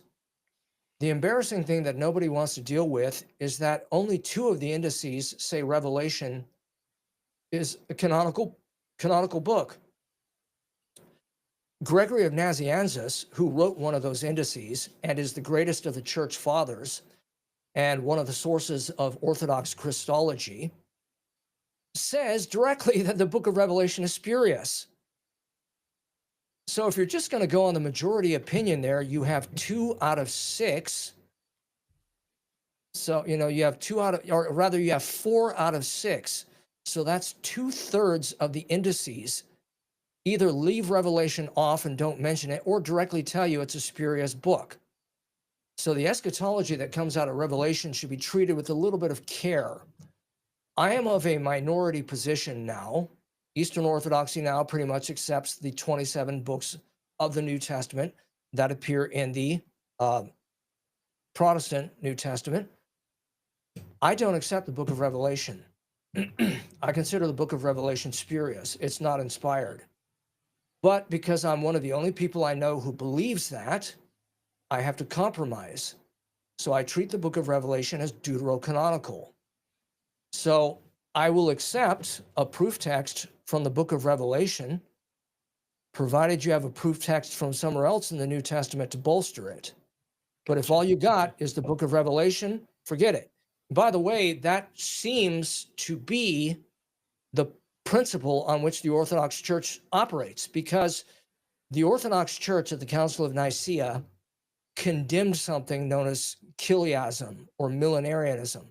This is the idea that Christ would return and Satan would go away, but 1,000 years later, Satan would come back and the kingdom of Christ would end and have to be started again. So the Council of Nicaea says, I look for the second and glorious coming again, and his kingdom shall have no end. That's why it says in the Nicene Creed, his kingdom shall have no end. It was refuting the idea that there was going to be a 1,000-year dispensation where Christ reigns, and then Christ stops reigning and Satan reigns again, and then Christ comes back. That's rejected by the very early church. And the source of that teaching of chiliasm is the book of Revelation. It's not found elsewhere in the New Testament. So the Orthodox Church itself seems to be operating on the principle that I'm enunciating. Gotcha. Okay. So yeah, what do you think about the next 10 years, next 20 years? I mean, that's... Being neither a prophet nor the son of a prophet, I cannot tell. But I can tell you the signs of the times. We've got signs of the times. I talked about the gatekeepers being taken out of the way. The gatekeepers in Christianity, like all of the big name radio shows, all of the magazines, those things are not gatekeepers anymore. Everybody has a platform. The same thing has happened in the news media. The news media is reviled. People hate the media. Citizen journalists are more trusted than people who work for ABC, NBC, CBS, CNN, and MSDNC. So the journalists are not trusted. Now, for example, my dad was born in 1940. My mom was born in 1941. So they're baby boomer-ish, a little bit before the baby boomer phenomenon happened. Mm-hmm. My parents believe as gospel every single thing that comes from the New York Times, the Arizona Republic, and the national media. If it comes out of my mouth or the mouth of anyone else who isn't in one of those mainstream venues, why, then it's just tinfoil hat stuff. So I can't even speak to my parents about politics because they'll just roll their eyes the minute I say anything that's contrary to the narrative. Mm-hmm. But that's their generation. We can just say, okay, boomer, thanks. Yeah. And we can move on to the new generation who have multiple sources of information and are harder to propagandize. It was very easy to propagandize people in earlier eras, not so much. Yeah. And by the way, I hate to say it because I know you're a Reformed Baptist, Calvinism and penal substitutionary atonement have suffered immeasurably in the era of YouTube. Used to be even people who weren't Calvinists, people like Norman Geisler, would call themselves Calvinists because it was so prestigious. Norman Geisler, at best, believes in one of the 5 points of Calvinism, yet he called himself a Calvinist and called real Calvinists hyper-Calvinists. Now, nobody is going to touch the term Calvinist with a 10-foot pole. Nobody's going to touch PSA with a 10-foot pole because people have woken up to all this and they don't want anything more to do with it. Same thing with Islam. I told you back in the 90s, Islam had carte blanche to attack Christianity and not have to worry about any kind of counterattack. Those days are gone. Muslims have to defend themselves on YouTube. Muslims have to debate. I mean, guys in their living rooms are debating. It's Christianity versus Islam. And the guy in his living room is fearlessly pointing out all these damning details about Muhammad and the Quran. So, so the sign of the time is this. The people who used to be the elite, the people who used to be the protected and guarded species are now less elite, in fact, not even elite at all. They're trailer park, and they're not protected anymore. I'm very glad for that development. Yeah, it is depressing, but I'm with you. I think there's a lot of possibility for things to change. There's people are opening their minds, and especially people younger than me even are seeing the lies that kind of their older generations have been fed. And yeah, it's a mixed bag, but I'm positive. I think things will go in a better direction once the whole narrative is exposed.